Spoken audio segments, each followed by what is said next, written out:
Saudi അറേബ്യയുടെ തെക്കൻ അതിർത്തിയിൽ നിന്ന് 100-ലധികം അൽ-ഖായ്ദ ഭീകരർ പിടിയിലായി. എണ്ണഖനികളിൽ ആക്രമണം ആസൂത്രണം ചെയ്ത ഭീകരരാണ് പിടിയിലായത്.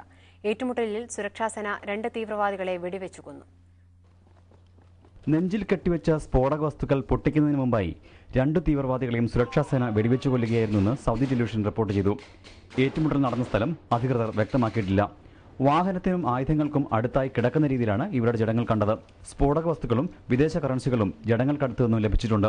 സൗദിയിൽ അടുത്തിടെ ഉണ്ടായതിൽ ഏറ്റവും വലിയ തീവ്രവാദി വേട്ടയായിരുന്നു കഴിഞ്ഞ ദിവസത്തേതെന്ന് സുരക്ഷാസേന അറിയിച്ചു. പിടികൂടിയവരിൽ 58 പേർ സൗദി സ്വദേശികളും 52 പേർ യമൻ സ്വദേശികളുമാണ്. ബംഗ്ലാദേശ്, എറിട്രിയ, സൊമാലിയ എന്നിവിടങ്ങളിൽ നിന്നുള്ളവരും പിടികൂടിയവരിൽ പെടുന്നു. രാജ്യത്തെ എണ്ണക്കിണറുകൾ ഉൾപ്പെടെയുള്ള സുപ്രധാന കേന്ദ്രങ്ങളിൽ ആക്രമണം നടത്തുകയായിരുന്നു ഇവരുടെ ലക്ഷ്യമെന്നും സൂചനയുണ്ട്.